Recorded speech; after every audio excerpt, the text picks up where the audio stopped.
Para sinukat to. Walang labis, walang kulang ah. Sapol na sapol ah. Oh. Kung gusto nyong ibaba yan mga puwit. Grabe. Sabi ko, kakasabi ko lang na mag-ingat kasi delikado. Meron tayo ritong gagawin na halimaw na power amplifier. Ayan siya oh. Halimaw, kaya ako nasabing halimaw kasi Monster yung pangalan niya. Monster, di ba? Halimaw. Grabe, sobrang laki ng power transformer oh. Oh, kita nyo naman oh. By the way, shout out and then maraming salamat kay Bossing Wamar.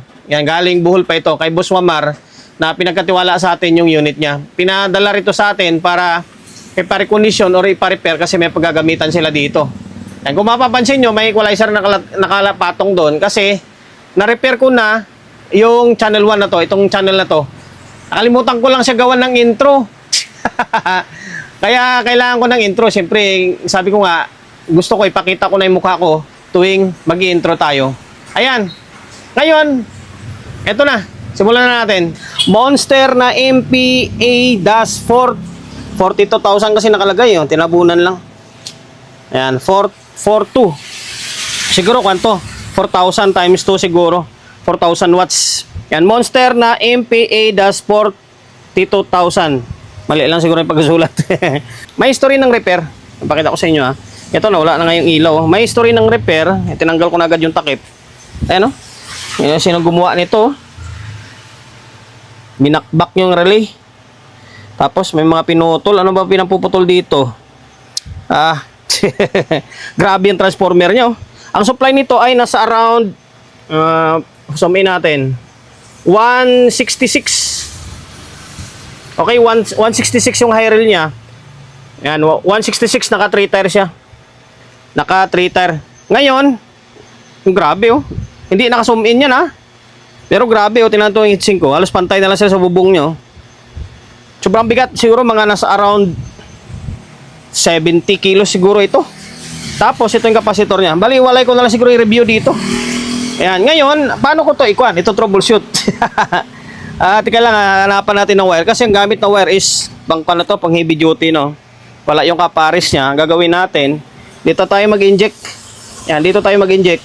Para, para, ano tawag nito? Para makapag-testing tayo. Tingnan natin kung ano pinaka-problema niya. Ito yung diskarte natin. Ito yung diskarte natin. Yan, buhay na siya, oh. May power na, oh. Yan, dito tayo nag-inject. Tinanggal natin to. Yan, tinanggal natin para safe na walang kuryente na lalabas dito. Okay, dito tayo nag-inject. Ayan oh, nilagyan ko ng sapin. Kasi baka makadikit dito na kanina nag-short eh. Yan, diyan natin siya in-inject. Ka-inject yan direkto, naka-diretso ito sa may bulb natin. Okay? Tapos yan, naka-on na siya oh. Ay, naka-standby na. Pwede natin i-testing to. Pwede nang buhayin. Pero kinakabahan ako. Sa totoo lang guys, nakakakaba yung ganitong hindi mo alam kung anong history kasi kung ano yung pinaka-problema. Kaya kakabahan ka dyan. Na okay lang naman, may bulb naman tayo eh. Kaya sa senaryong ganito, sa pagre-repair, lagi kayong gumamit ng bulb para kung ano man mangyari is iilaw lang yan. Tulad kanina, yung hinang ko dyan, nakadikit dito. Nakadikit dito sa transformer na maliit oh. Nag-short siya. Ngayon, on natin. Tingnan natin yung bulb natin. Wala namang shorted. May umusok. Okay, wala namang umusok eh. Bumaba naman yung bulb natin. Okay, naka-normal mode siya. Naka-normal mode. Ayan, yung ilaw na yan, walang problema yan. Okay yan. Dahil sa sobrang taas lang ng transformer, ang apirahin nito, kaya meron siyang ilaw na natira. Hayaan nyo, gagawin kong 3 yung bulb natin para lalaban siya sa ganito. Gawin natin 3. Or, hindi kaya, lagyan ko lang siya ng switch. Kapag hindi siya ganun kalaki, 2 lang yung bulb na gagana. Pero pag sobrang laki na, 3 yung bulb na gagana. Ayan, gagawin ko ng panibago yan. Yan na, baka magtaka kayo. Normal lang yan sa ganito kalaking transformer. Ngayon, pwede tayo magsukat ng sukatan natin muna ng biasing kung meron. Okay, ito yung tester natin. Tingnan natin kung may bias siya or wala. And then, ang daming pinutol na linya, oh. Oh, ano ba ito pinutol, oh. Basta ayusin na lang natin yan. Tapos yung relay, palitan natin yan. Tinamad lang siguro sila magbaklas. Tapos dami natin kuhan, yung mga ilaw dito, nakabaon, ayusin pa natin yan. Ngayon, sukat tayo ng voltage bias muna. Okay, dito. Okay, meron. May nasukat ako. Gumalaw siya eh. Gumalaw siya. Okay, meron siya. Mababa lang oh. Tama lang. Nasa 0.26. Okay yan. Goods yan. Okay, goods din naman ah. Okay, good yung amplifier niya. Pero may history na ng repair to. Yung bias transistor niya pinalitan ng ng yung dating transistor siguro nasira. Tapos pinatong na lang yung isa kasi yung nilagay ay siya. Pero balak kong palitan yan. Para sa akin, baka titingnan ko pa rin kung magandang klase na D669 yan.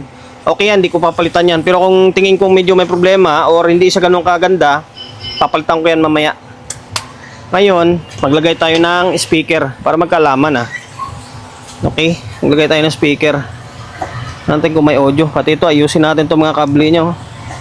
May torque daw ito. Kaso nasira yung torque niya dahil sa sobrang bigat. Kasi sa cargo, galing Bohol, nabasag daw yung sabi ng kumpare ko, kasi kumpare ko yung nagsalo nito, nabasag daw. Kaya wala nang torque ito. Actually, dalawa ito eh. Meron pa tayo isang eco-condition nito. Maglagay muna ako ng input, audio input. Okay, eto na. Gumagana na yung cellphone natin. Dito tayo sa harap ulit. Haba kasi niya. Full volume. I-volume natin. Wala music. Ayun, meron. Okay, may audio pala to. Okay siya, goods oh. Goods.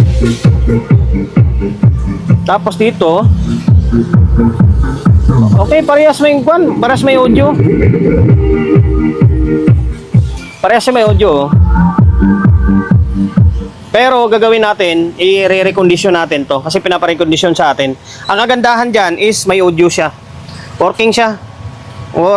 Ang gagawin natin, yun nga, i-restore ito or recondition. Yung mga ilaw dito, ayusin natin. Yung isa nakatago na. Tapos, yung relay, siyempre, for safety, palitan natin yan. Tapos, ayusin natin yung wiring. Tapos, i-fix bias natin. Kasi, request din sa atin to na nakumpare ko na i-fix bias para safety. Isasabak sa battle ulit to.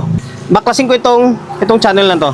Nakalas ko na yung channel 1. Loko talaga gumawa nito. Dapat pinalitan na lang. Parang, ginawa dito? Anong ginawa niya rito? Palitan na lang natin to. Palitan natin ng bagong relay. Yan, palitan natin. Parang in-inject niya dito. Nabunot siguro. Yan Palitan na lang natin ng bagong relay ito. Yan lang naman. Tapos yung mga wiring dito, ayusin natin to. Although okay naman. Napigtas lang siguro. Okay, ayusin natin yan. Tapos ito mamaya i-fix bias natin to para sure bull. Okay, sabay linis. Tinamad siya siguro magbaklas or ano bang pinakakwento nito man? Baka tinamad siguro magbaklas dahil ang daming baklasin. Or either, bakit naka-jump dito? Wala ang pinakakwento nito ah. May naka-jump siya oh. Itong wire na to. Okay, double check natin. Kalasin ko na lang siya. Nakalas na natin yung board sa may sink. Grabing haba niya oh. Ayan, binrush na natin itong mga likabok dito. Ngayon, ito yung nangyari. Kalasin natin to. Nakita ko na sa inyo na mukhang pa na rin to. May mood na ginawa. Yan, papalitan lang natin to. Alam ko 24 volts ito. 24 volts yung supply dito. Kapalitan natin ng bagong relay. Tapos, ano ba? Medyo hassle lang kasi ang daming tornilyong baklasin. Saan yung diode niya? Diode niya yung bias na ito. D669 ito. Nakataob din pala. Yan, tingnan natin mamaya sa isa kung ano yung kalabasan, ano yung problema noon. Or, goods ba yung bias na nilagay? Ay, yung bias transistor, original ba yan o hindi? Ngayon, magpalit muna ako ng relay. Nakalas ko na pala ito. Nakalas ko na ito. Talagang inoperahan lang. Ngayon, ipapalit natin ito. Sikanan ito Hasco, original ito. Galing sa mga bunot na sa ibang mga board. Orig ito. Mas maganda pa to ikabit kaysa sa mga nabibili natin ngayon. Although Broadway okay naman. Kasi naubusan ako ng 24 na Broadway. Kaya papalit natin ito. Orig ito. Yan, DC24. Ngayon palit natin to. Tsaka testing natin kung mag-relay siya or hindi. Napalitan na natin ng relay ito. Tapos ito ginawa natin jump sila siguro para putol ang linya, ano man. Ito, sinigurado na natin Itong linya na to, diode ito. May nakaparallel na diode dyan. Kaya dyan tayo kumuha. Okay? Yan, ginamp na lang natin. Although may hinangan naman. Ngayon, obserbahan muna natin kung mag-relay ito or hindi. Yan, pinaganito natin pwesto. Diskarte lang yan Kasi pag ibalik mo agad yan, yung board, hindi pala mag-relay. Diba? Di baklas ka ulit. Ngayon, on natin. Okay. Teka lang. Okay, ulitin natin. Ayan, buhay na.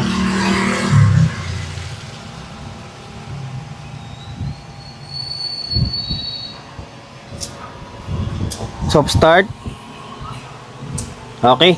Nauna pa nga konti ito nag-relay Sukatan natin. Tingnan natin kung nag-contact yung relay niya.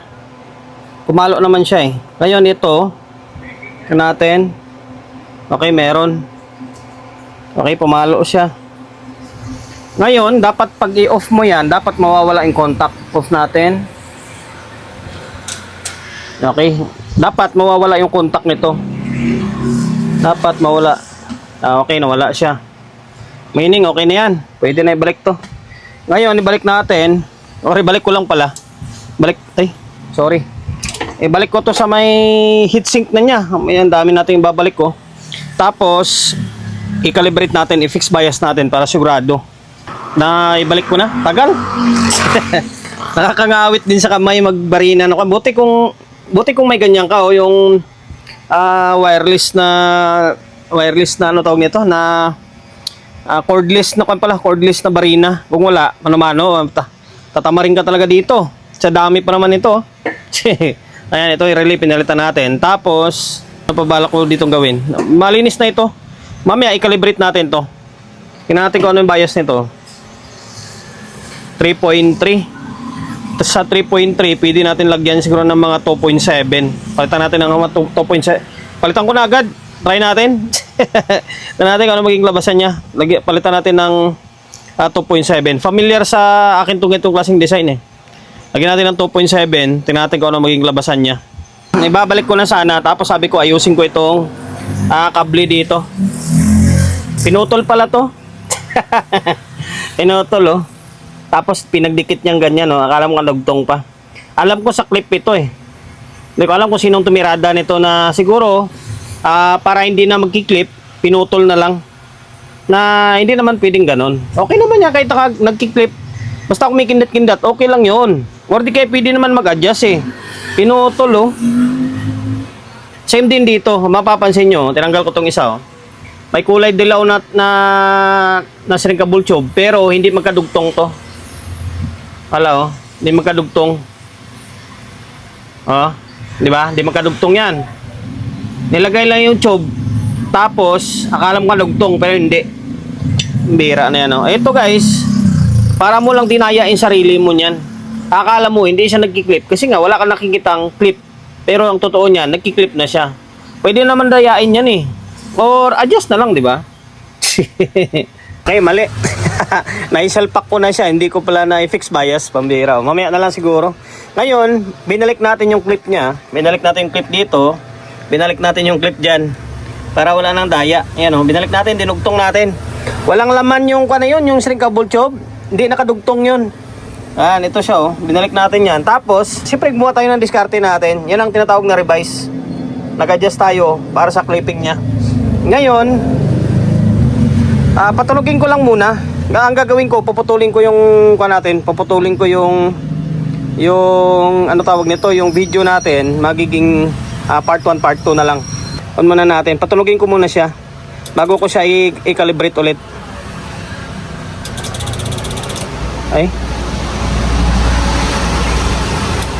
O, ayan. May nakakabit na kanyan. May nakakabit na speaker ulit. Although, dalawang channel naman gumagana dyan. Ayan, gumagana naman yung cellphone natin eh. Kasi pauwi na tayo, alas 6 na ng gabi. Ayan, binalik natin yung clip. Ang bira talaga oh. Ayan, okay na. Kasi sa part 2 natin, ayusin pa natin ito pating ilaw. Isintro natin yan.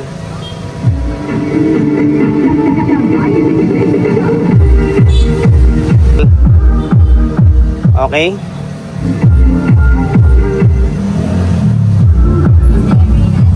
Ngayon ang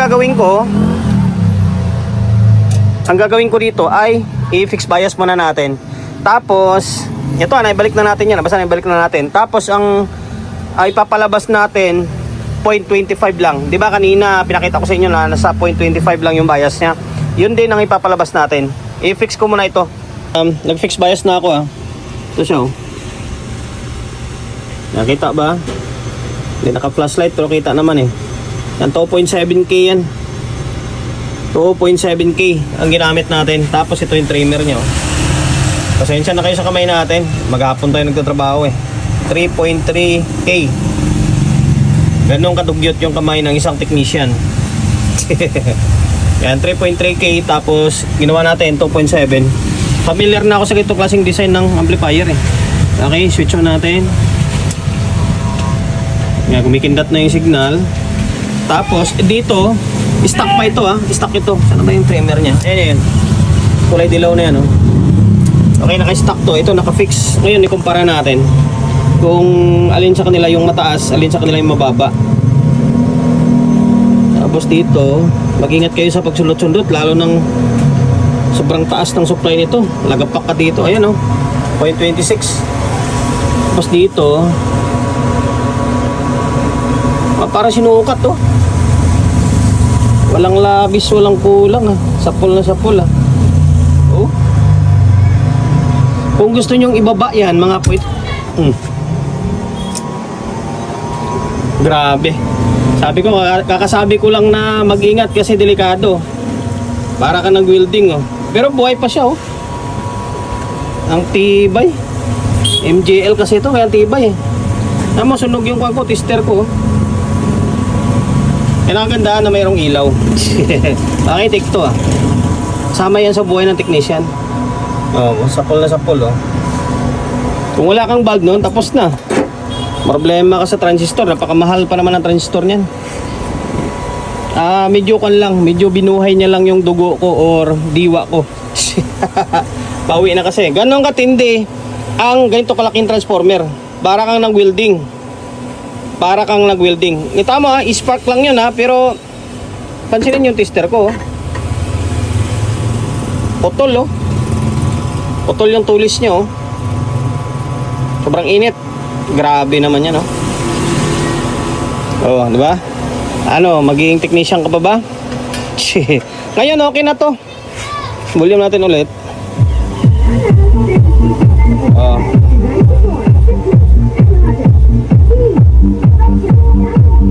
Okay. Okay na yan, makapirit pa tayo. Ngayon, bali abangan nyo na lang yung part 2. Papasadaan natin tong channel 2 naman. Ililinisan lang natin yan. Kasi nga, full recondition to. Tapos i-fix bias natin yan. Tapos ito nga, yung ilaw, babaguhin natin. Abangan nyo sa may part 2 na lang ito. For now, yan lang muna. And dahil lumabot ka sa part ng video natin na ito, pakisubscribe ng YouTube channel natin. Pindutin mo yung bell button sa gilid. Select mo yung all. Yan, kapag napindot mo na yan, manonotified ka kapag meron tayong bagong upload na video. Nag-upload tayo ng video isang beses, 2 beses kada araw. Okay? God bless and then peace atin lahat.